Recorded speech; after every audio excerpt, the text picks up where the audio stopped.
Before I turn to the next episode, I want to pause for a moment. It has been a while since I last posted, not because I stopped reading, and also not because I stopped thinking, but because life, in its quiet and often unexplainable ways, became heavy. There were reasons I found difficult to put into words, periods of loneliness, anxiety that made even simple social presence feel awkward and distant, days when speaking felt harder than silence. And in that time, reading remained the only place that felt steady.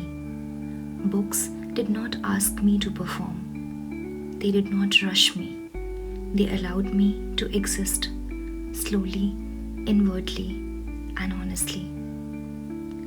So, if you have been one of the few listeners who returned here consistently, I want to say this quietly but sincerely. Thank you, and I'm sorry for not being present for long. This return is not about productivity. It's about finding peace again in thought, language, and reflection. And that, perhaps, is the most Proustian thing of all. When we last left in search of lost time, we were inside a love that had turned into confinement. In The Prisoner, affection became surveillance, desire became fear, and closeness slowly suffocated freedom. Now, in this episode, the fugitive, the beloved, is no longer present. Albertine is gone. And what follows is not relief, but a deeper solitude, one that forces the narrator to sit with absence, memory, and himself. In many ways, this volume speaks most clearly to moments of withdrawal, isolation, and inward reckoning. So let us turn gently, not just to Proust's story, but to a quiet space where literature keeps us company when the world feels difficult to inhabit. Albertine is gone, not gradually, not ceremoniously, gone in a way that leaves no time to prepare the heart. And this is where the deepest misunderstanding begins. We imagine that loss brings freedom, that once the door opens, the prison disappears, that once the beloved leaves, suffering loses its grip. But Proust's begin this volume with a devastating reversal. Absence does not end love, it perfects it. Because now, Albertine can no longer contradict the imagination. She can no longer disappoint. She can no longer resist being transformed. She is gone and therefore everywhere. At first, the narrator believes he is relieved. No more questions, no more suspicion, no more surveillance, masquerading as care. And yet, the relief feels hollow, because love, he discovers, does not live in proximity. It lives in habit. Albertine's absence is felt not as a wound, but as a disturbance in the smallest rituals of daily life.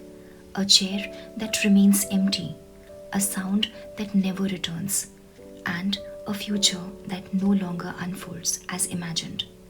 Loss does not shout, it whispers. When Albertine was present, jealousy needed facts. Now it needs none. The narrator imagines her everywhere, in places she may never have been, with people she may never have known, living freedoms he once feared. And here, Proust delivers one of his cruelest insights.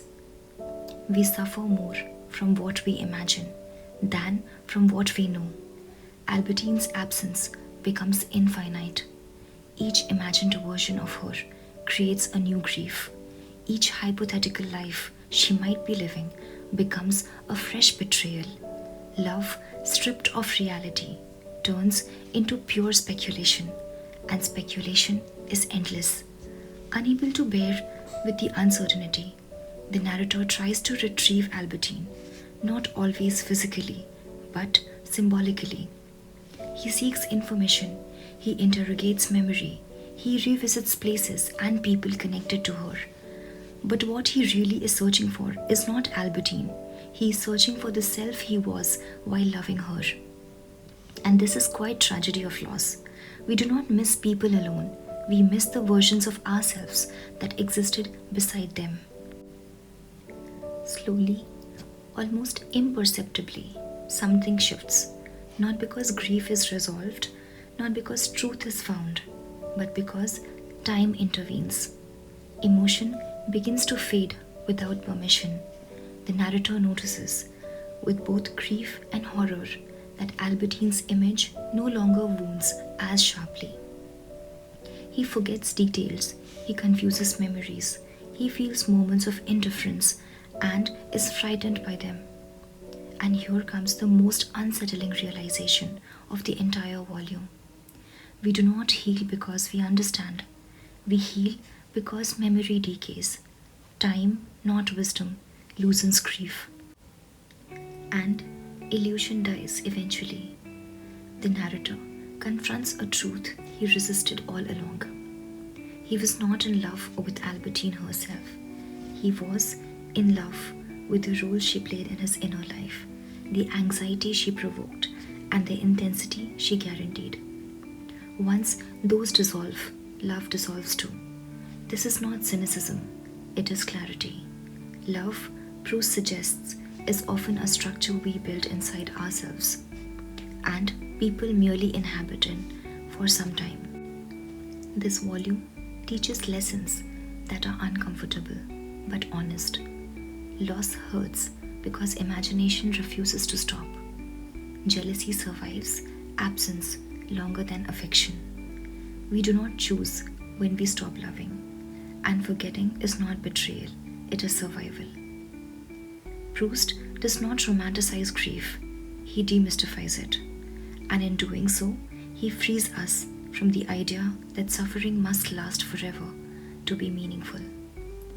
Something new now becomes visible. As love fades, another force takes its place, not a person, not another attachment, but reflection. The narrator begins to see that what truly endured was not the relationship, but the experience of having lived, suffered, and remembered. And this is the turning point of the entire novel. Love was never the destination, it was the education. What remains after Albertine is not emptiness, it is awareness. The narrator understands, at last, that time does not merely destroy, it reveals. That memory is unreliable, that identity is fluid, and that the only way to rescue meaning from loss is not through possession or nostalgia, but through art.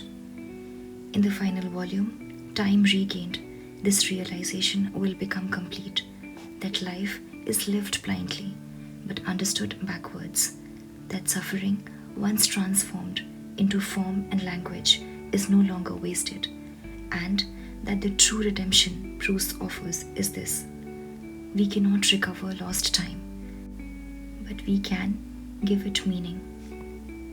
Albertine disappears, love dissolves, memory fades, and yet something remains, not the past itself, but the power to turn it into understanding. This is where loss ends and creation begins. And so, we come to the end of this journey, not with answers, but with a different way of seeing.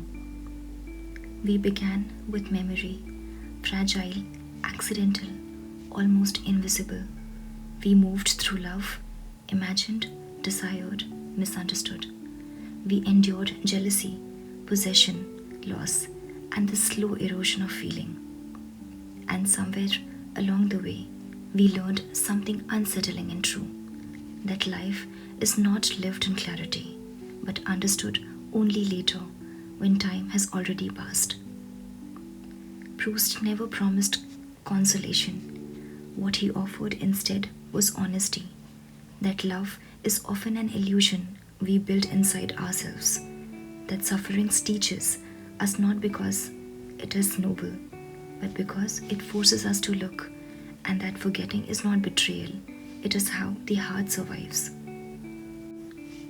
If there is redemption here, it does not lie in relationships fulfilled, or in time recovered, or even in happiness preserved. It lies in this alone, that what was once pain can become meaning, and when we dare to remember it without fear. Perhaps that is why we read, not to escape life, but to return to it more gently, more patiently, and more honestly. Thank you for walking through the silence with me.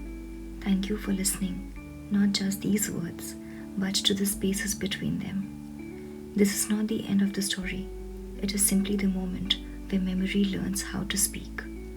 Until we meet again in another book, another thought, and another quiet return. Thank you.